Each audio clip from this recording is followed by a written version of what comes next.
Greetings and welcome to another edition of the Jacksonville Buzz. I am your host, Adrienne Houghton.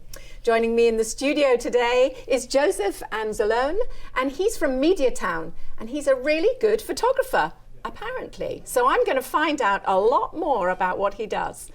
Hello. Hello, good morning. It's nice to welcome you into the studio. So tell me about your photography. How long have you been doing it? Oh, I've been doing it a long time. Picked up a camera when I was a kid in high school and pretty much never put it down. But what I do now here in Jacksonville is what I did when I was in New Jersey and New York and Philly. I am considered a corporate headshot photographer, and I work with a lot of different individuals from different levels from executive CEOs down to, the salesperson that's out there beating on the doors. Fantastic. I mean, it's a big change from New York to Florida. Yes, very much. Big change in companies and the way you work and who you're working with. What about the attitude? How does that change? Not a lot. It's a little more relaxed here. It's a little more, keyed down just a little bit. Sure. In New York, it's a little more high pressure. Everything needs to be done like yesterday, and the pace down here is just a little bit different. But now, very welcomed. Are you on digital or are you analog? No, I'm completely digital, 100%. Analog is where I started. I tell people that I was a dinosaur, and if you were a film shooter at one point, you are a dinosaur.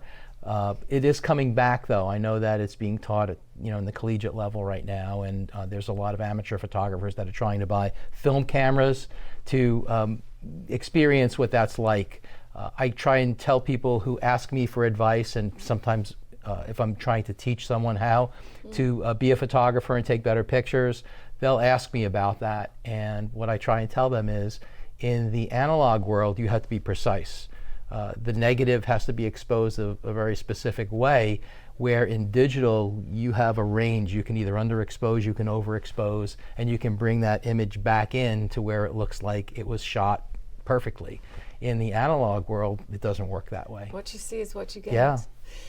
There's also a lot of editing that has to take place, isn't there? Whereas before it was sort of lots of chemicals and plates and this, that, and the other. Now you're actually having to sit at a computer. Yes. And work with it. It's an electronic darkroom. Photoshop. How much time do you think out of your day do you spend editing your photos ready for the client? Well, I'll give you an example of my day. If I'm shooting headshots throughout the course of the day, I have absolutely zero time in my studio to do any editing. So editing happens in my office at my home in the evening. I take the work home at night. I get it started, depending on what the volume is. Sometimes I'm doing 2 or 3 hours worth of editing in one evening. Sometimes I'm doing 6 hours worth of editing in one evening. And then I'm going to the next day and the next day and the next day. So I try not to get myself too backed up. That's why I'll work the extra hours at night to try and keep everybody caught up. My turnaround time is very quick. I try and get the images out to people. I'm still used to that New York pace. Yes. So I try to get the images out to people within 24 to 48 hours. Yeah. Unless I'm doing a volume job. If I'm doing a volume job for someone, then a lot of times I'll tell them it'll take 2 weeks or 3 weeks. I do my own editing. I don't. You don't have an editor? I don't send it out to a foreign country or to an editor. I do that stuff myself. That's very personal to me, to make people look like they're supposed to look.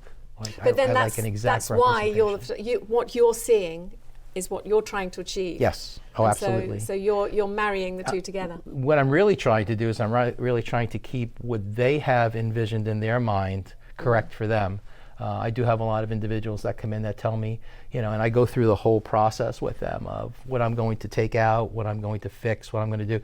And a lot of times I ask for their input, are you okay with me doing this? Are you okay with me doing that? And sometimes they say, no, I'm, this old now and I want to look like this too. So there are ways and techniques and things that I do when I go through the editing process to make it look as realistic for them as possible. I keep the pores in the skin, everything is there. Oh gosh. Yeah, sometimes it's good and sometimes it's not, Adrienne. I know, but what it is what it is. Yes. That's absolutely sure. Tell me, how do people get hold of you if they'd like to? They can Google me. I have a tremendous number of 5-star reviews on Google that I'm very proud of, and I thank God for that. Wonderful. But most people that find me now just Instagram? either get a referral from Yeah. someone that has worked with me, or they'll find me through a Google search by just putting my name in there, and a whole bunch of stuff comes up. Fantastic. Yeah. I could talk for hours. So I could mean, I. there's so much more to Oh, ask you and, so and much. find out. But thank you for coming in. Oh, my pleasure. Nice to meet you, and I appreciate you meeting having me today. Thank you. And if you'd like to know any more information about Joseph Anzalone, then you can find it on dailynewsnetwork.com.